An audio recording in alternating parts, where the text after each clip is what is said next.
Bonjour les amis, c'est License to Quilt, c'est Lily. Aujourd'hui, je vais vous montrer comment réaliser le quilt qui est derrière moi.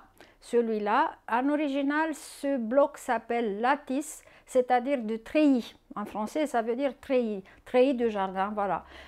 Généralement, quand les quilters font des quilts avec des blocs comme celui-là, ils leur donnent des noms comme par exemple treillis de jardin ou alors treillis d'automne ou alors voilà, treillis de printemps suivant les imprimés qu'ils ont sur le tissu. Donc en réalité le bloc est celui-là. Ça c'est un bloc donc qui après sont reliés dans des sens différents et c'est ça qui donne les croisements de ces lignes-là. Donc, je vais vous montrer tout de suite comment on réalise ce patron. Je vais utiliser des bleus, des imprimés bleus. J'ai ici un lot de tissus de demi-mètre chacun qui sont d'une gamme des bleus, vous les voyez, c'est des bleus plus foncés et après des tissus clairs avec un peu de bleu par-dessus. Je vais chercher à utiliser surtout pour le fond du bloc des tissus foncés. Et puis je vais utiliser celui-là qui est une sorte de petit poids pour faire les bandes qui se croisent, donc les bandes du croisement. Et comme ça j'aurai, je pense, un bon contraste pour voir comme il faut. Je vais mentionner que dans le quilt qui est derrière moi, j'ai utilisé des layer cakes, c'est-à-dire des carrés de 10 inches sur 10 inches. Et les croisements sont faits avec un jelly roll. Donc le tissu contraste, c'est un jelly roll, ce qui veut dire que les bandes font 2 inches et demi. Aujourd'hui, je vais faire des carrés un petit peu plus petits parce que je voudrais à la fin réaliser un chemin de table. Toujours est-il que la méthode que je vais vous montrer aujourd'hui est valable et s'applique pour n'importe quelle dimension de carré. En fait, la condition est que vous ayez un carré, pas un rectangle, pas une autre forme. J'ai donc fait le choix de mes tissus. J'ai pris 3 bleus foncés et 3 bleus clairs. Et puis celui-là va faire, à mon avis, un beau contraste. En tout cas, un contraste suffisant avec tout ça pour que mes treillis se voient bien dans le patchwork. Premièrement, je vais repasser tous mes tissus. Je vais couper les carrés. J'ai décidé finalement de les faire dans des carrés de 5 inches. Ce qui veut dire que je vais utiliser des charm packs. Ok, donc je vais faire des carrés de 5 inches et puis les bandes pour les treillis, je vais les couper à 2 inches maximum. Je vais vous montrer comment couper les carrés de 5 inches. J'ai mis ici 3 tissus. En fait, c'est des demi-mètres et ça, c'est la largeur. Mais je les ai pliés comme ça, je coupe plusieurs couches en même temps. J'ai mis 3 tissus en même temps, ce qui veut dire que je vais traverser avec le cutter 6 couches. Je vais donc obtenir plusieurs blocs à la fois. On va se donner une coupe fraîche ici.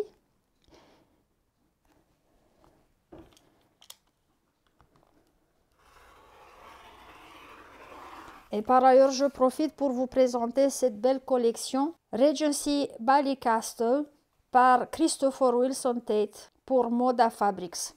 Donc, j'ai enlevé les bords et puis maintenant, je vais juste aligner mes tissus avec la marque de 5 inches sur ma règle et je vais couper plusieurs bandes de tissu qui font 5 inches de largeur. Voilà comme il faut aligner la règle. Ça, c'est la coupe fraîche. Je sais pertinemment que tout est droit. Et j'ai aligné avec la marque de 5 inches. 1, 2, 3, 4, 5 inches. Et maintenant, je vais couper. Voilà. Et j'ai obtenu 3 bandes de tissu qui ont 5 inches de largeur. Maintenant, je vais couper les bandes pour mes treillis. Ce que dans le quilt arrière derrière moi, c'était à la base des jelly rolls. Je vais faire strictement la même chose. Je vais enlever la bordure et je vais faire 1 inch et demi. Donc, ce qui veut dire que je vais chercher ici 1 inch et demi, 1 inch et demi. Je vais aligner cette marque partout avec le bord de mon tissu et je vais couper.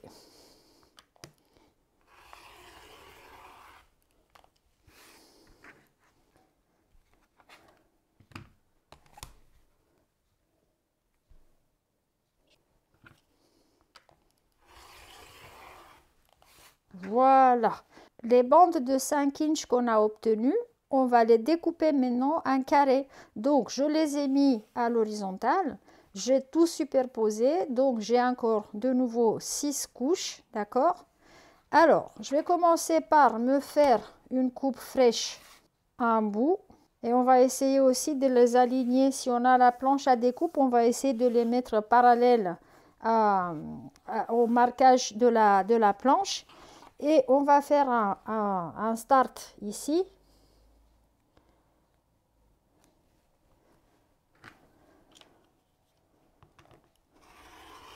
Donc ça s'enlève. Et après, on va couper 5 inches à chaque fois.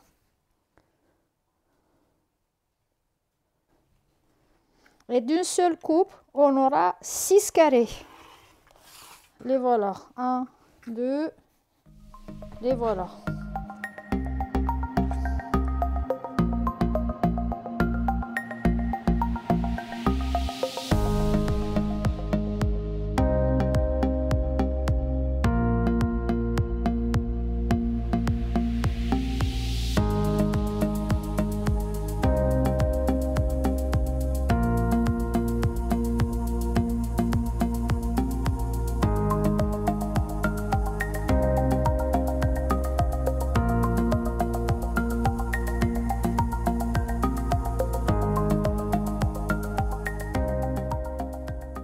J'ai obtenu donc 2 tas de carrés foncés et clairs et puis les bandes pour les treillis. Maintenant, la prochaine étape de la coupe est de prendre chaque carré et le découper en deux, en diagonale, comme ça.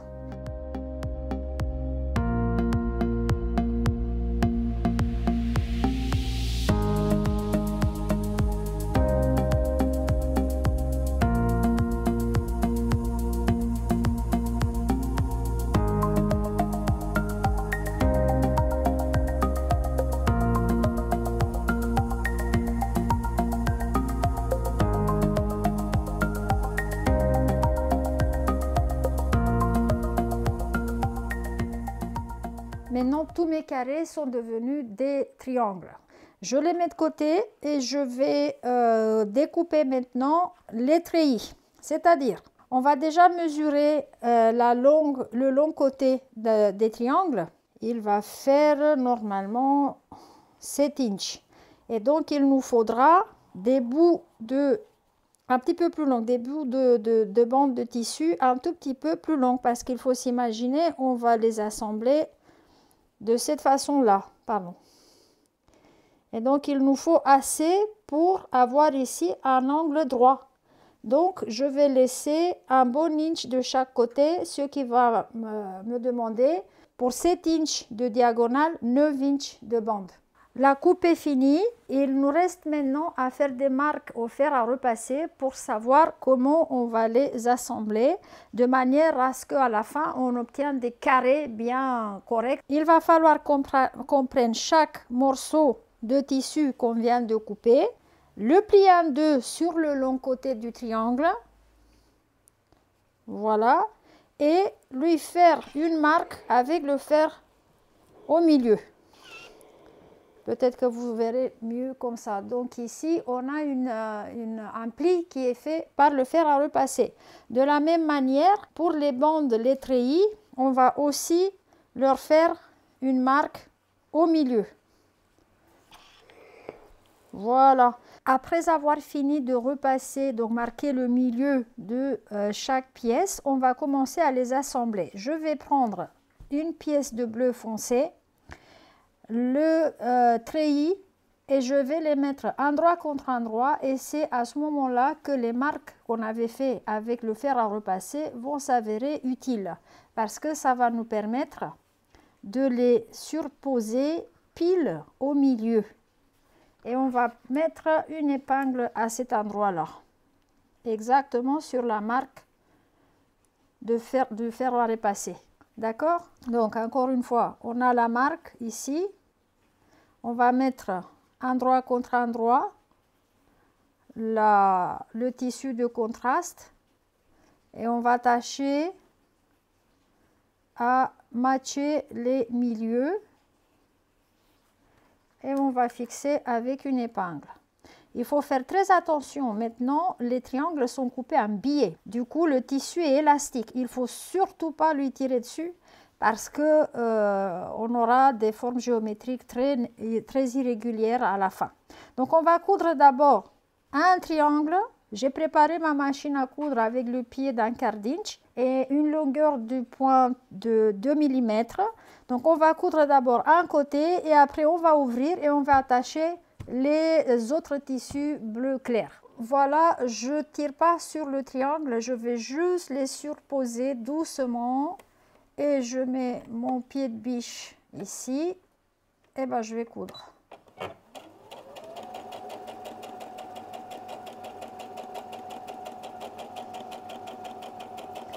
Attention à ne pas aller avec l'aiguille de la machine à coudre par-dessus l'épingle.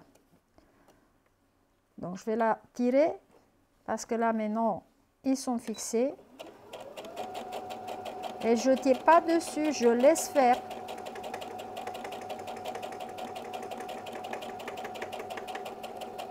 Voilà. Hop. Et donc, on a obtenu pour l'instant ça. J'ai attaché donc moitié de notre bloc au treillis. On ne repasse rien encore parce qu'on a toujours besoin des marques qu'on a fait au fer à repasser pour attacher le carré opposé qui lui aussi a une marque au fer à repasser. Donc, on va chercher aussi à varier les motifs. Ici, si j'ai des fleurs, je vais essayer plutôt de mettre des formes géométriques ici. Je vais mettre ce deuxième triangle endroit contre endroit suivant les marques qu'on avait fait. On va mettre une épingle à cet endroit-là et on va coudre comme avant, à partir du haut vers le bas.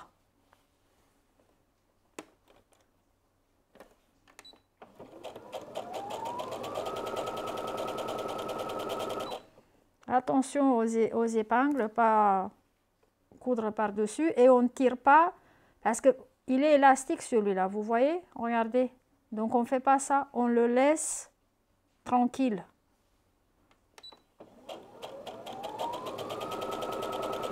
Nous voilà arrivés au repassage. Notre bloc a l'air de ça en ce moment, mais le repassage doit être fait d'une certaine manière et ça en règle générale. Ce que je vous montre maintenant, c'est valable pour tous les blocs de patchwork.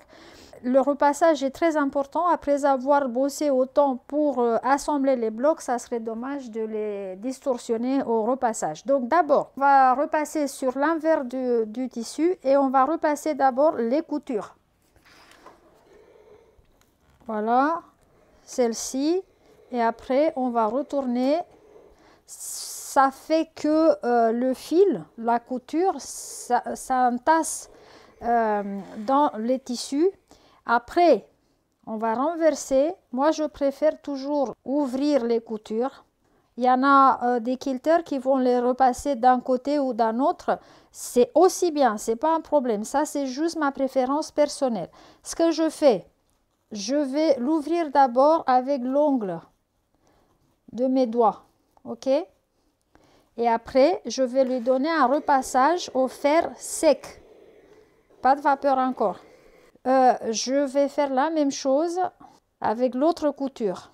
Je l'ouvre d'abord avec l'ongle. Comme ça, je suis sûre qu'elle est bien ouverte et qu'il n'y a pas de plis à l'endroit. Voilà. Et là, je vais passer avec le fer sec.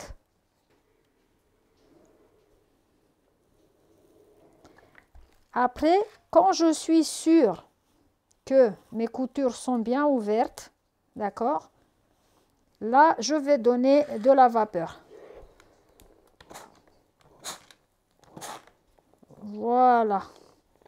On va voir à l'endroit. Voilà, c'est parfaitement, l'aspect est parfait. Et voilà mes premiers blocs qui sont repassés. Maintenant, il s'agit d'enlever le surplus, donc de faire les carrés corrects avec des angles de 90 degrés ici. On va mettre la règle et on va suivre le bord initial parce qu'on sait qu'il a été correctement coupé par nous-mêmes. Et en même temps, pour se vérifier, on peut aligner cette marque-là à un autre côté du carré et celui-là ici. Et on coupe. Alors là, je vais vous montrer quelque chose. Vous voyez, il y a 1 mm de tissu qui est parti. Ça, c'est le repassage. C'est pour ça qu'on doit faire très attention au repassage. Si on va comme des fous, ça va complètement distorsionner le tissu à la fin, donc ce n'est pas notre intérêt. Après, on va faire la même chose pour tous les autres côtés de notre bloc.